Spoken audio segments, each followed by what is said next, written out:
ஆன்மீக உறவுகள் அனைவருக்கும் வணக்கம். இன்றைக்கி நம்ம எதை பற்றி தெரிஞ்சுக்க போகிறோன்றது பார்த்தீங்கன்னா, ஆனி திருமஞ்சனம், ஆனி உத்திர தரிசனம் என்னைக்கு வருது, நம்ம விரதம் இருக்கிறதுக்கான பலன்கள், அபிஷேகம் என்ன செய்கிறது, அதனால் கிடைக்கக்கூடிய நன்மைகள் என்ன என்று பார்க்கலாம். வாங்க வீடியோக்குள்ளே போகலாம். ஆனி மாத உத்திர நட்சத்திரத்தில் நடராஜமூர்த்திக்கு நடைபெறும் சிறப்பு அபிஷேகத்திற்கு ஆனி திருமஞ்சனம் என்று பெயர். இது ஆனி உத்திர திருவிழா என்றும் கொண்டாடப்படுகின்றது. திருமஞ்சனம் நடைபெறும் சமயத்தில் 30 முக்கோடி தேவர்களும் நடராஜருக்கு நடைபெறும் அபிஷேகத்தை காண சிவன் சன்னதியில் எழுந்தருள்வதாக ஐதீகம். சிவபெருமானின் ரூபமான ஆடல் அரசன் நடராஜரை வழிபட வேண்டிய நாள் சிதம்பரத்தில் 10 நாட்கள் விழாவாக கொண்டாடப்படுவது வழக்கம். சிவ ஆலயங்களில் நடராஜருக்கு நடைபெறும் அபிஷேக விழாக்களில் 2, அவை மார்கழி திருவாதிரை, மற்றொன்று ஆனி உத்திர நட்சத்திரத்தன்று நடக்கும் திருமஞ்சனம்.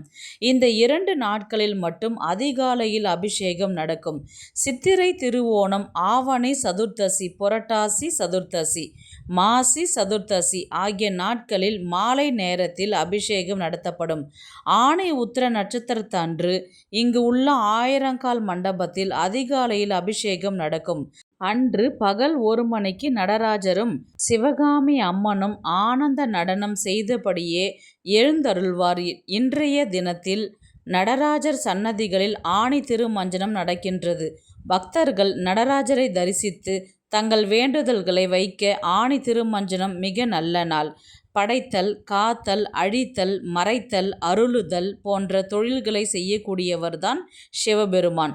பூலோக கைலாயம் என்று சொல்லக்கூடிய சிதம்பரத்தில் இருக்கக்கூடிய நடராஜர் வலது கையில் இருக்கக்கூடிய உடுக்கை என்பது படைத்தலையும், இடது கையில் இருக்கக்கூடிய நெருப்பு அழித்தலையும், இன்னொரு வலது கரம் காத்தலையும், அவருடைய அழுத்திய பாதம் என்பது மறைத்தலையும், இடது தூக்கிய பாதம் என்பது அருளையும் குறிப்பதாகும்.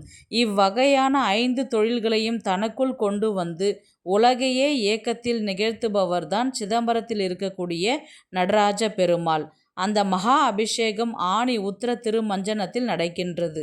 திருமஞ்சனம் என்பது தெய்வத்தை நீரால் குளிர்விக்கும் ஒரு நிகழ்வாகும்.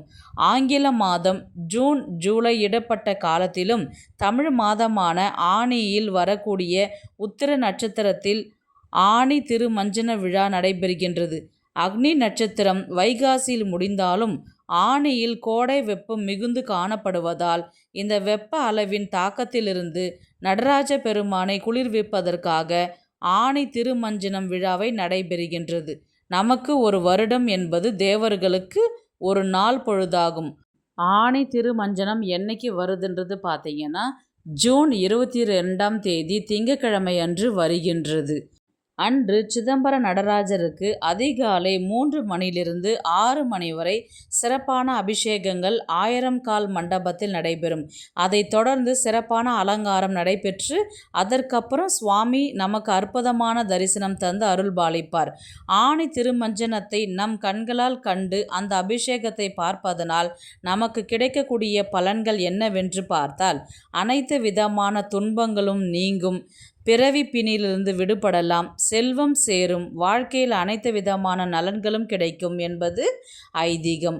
ஆண்களுக்கு உடல் பலம், மன தைரியம் கூடும் என்பது நம்பிக்கை. சந்தோஷமான வாழ்க்கை வாழ ஆனி திருமஞ்சனம் தரிசனம் காண வேண்டும்.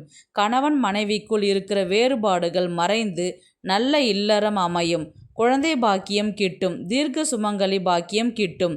கன்னி பெண்களுக்கு நல்ல வரன் அமையும். செய்த பாவங்கள் நீங்கும்.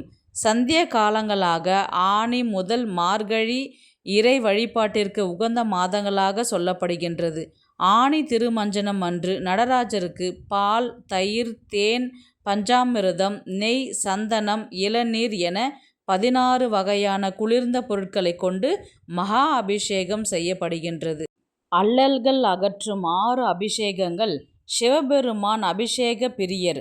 பல ஆலயங்களில் கருவறையில் சிவலிங்கத்தின் மீது எப்பொழுதும் ஜலம் பொழிய காணலாம். மாலை நேரத்தில் இந்த குறிப்பிட்ட நாட்களில் மட்டும் அபிஷேகங்கள் நடைபெறும். வருடத்திற்கு 2 முறை மட்டுமே காண முடியும். ஒன்று ஆனி மாதம், மற்றொன்று மார்கழி மாதம். அது என்னன்னு பார்த்தீங்கன்னா தேரோட்டம். தேரோட்டத்தை காண பல்லாயிரக்கணக்கான பக்தர்கள் வருவார்கள்.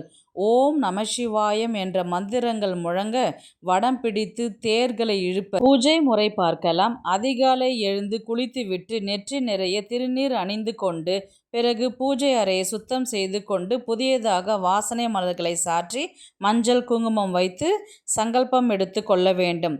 விரதத்தை துவங்குவதற்கு முன்னாடி நீங்கள் தீபம் ஏற்ற வேண்டும். பூஜை அறையில் உங்களுடைய தேவை என்ன இருக்கின்றதோ அதை நீங்கள் சொல்லி விரதத்தை நீங்கள் ஸ்டார்ட் பண்ண ஆரம்பிக்கலாம். விரதம் இருப்பவர்கள் தங்கள் உடல்நிலை பொறுத்து விரதம் இருக்கலாம்.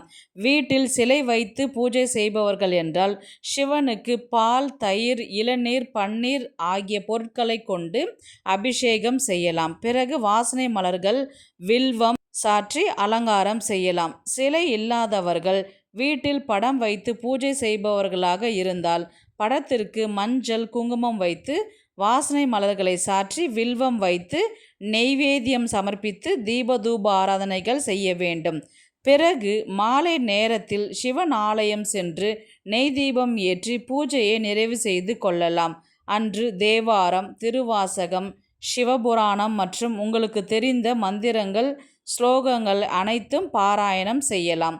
கோவிலுக்கு சென்று அபிஷேகம் பார்ப்பவர்கள் என்றால் அபிஷேகத்திற்கான தேவையான பொருட்களை நீங்கள் வாங்கி கொடுக்கலாம். நெய்வேத்தியம் என்ன வைக்கலாம்ன்றது பார்த்தீங்கன்னா உங்களால் முடிந்த வெற்றிலைப்பாக்கு, பழங்கள், தேங்காய் அல்லது சர்க்கரை பொங்கல் வைத்து பகவானுக்கு நீங்கள் சமர்ப்பிக்கலாம். நீங்கள் அருகில் இருக்கும் சிவ ஆலயங்களுக்கு சென்று அபிஷேகம் பார்க்க வேண்டும் என்றால் எத்தனை மணிக்கு ஸ்டார்ட் பண்ணுறாங்கன்றது நீங்கள் கோவிலில் கேட்டுட்டு அதுக்கேற்ற மாதிரி நீங்கள் அபிஷேக பொருட்கள் கோவில் அர்ச்சகர்கிட்ட நீங்கள் வாங்கி கொடுத்துடலாம். நீங்கள் அபிஷேகம் பார்க்குறவங்களா இருந்தால் டைம் இருந்தால் போய் பாருங்கள். எனக்கு டைம் இல்லை, நான் வேலைக்கு போகணுன்னு நினைக்கிறவங்க அபிஷேகத்திற்கான பொருட்களை நீங்கள் வாங்கி முன்கூட்டியே கொடுத்துடலாம். டைம் கிடைச்சா நீங்கள் கண்டிப்பாக அபிஷேகன்றது பார்த்தீங்கன்னா ரொம்பவே சிறப்பு. உள்ள அன்போடு விரதமிருந்து பிரார்த்தனை செய்து அபிஷேகத்தை பார்த்து பூஜை செய்வதனால அவருடைய அருள் பரிபூர்ணமாக உங்களுக்கு கிடைக்கும். இந்த வீடியோ உங்களுக்கு பிடிச்சிருக்குன்னு நான் நினைக்கிறேன். இது போன்ற ஆன்மீக தகவல்களுக்கு நம்முடைய ஆன்மீக குறிப்புகள் சேனலை சப்ஸ்கிரைப் பண்ணிக்கோங்க. தேங்க்ஸ் ஃபார் வாட்சிங்.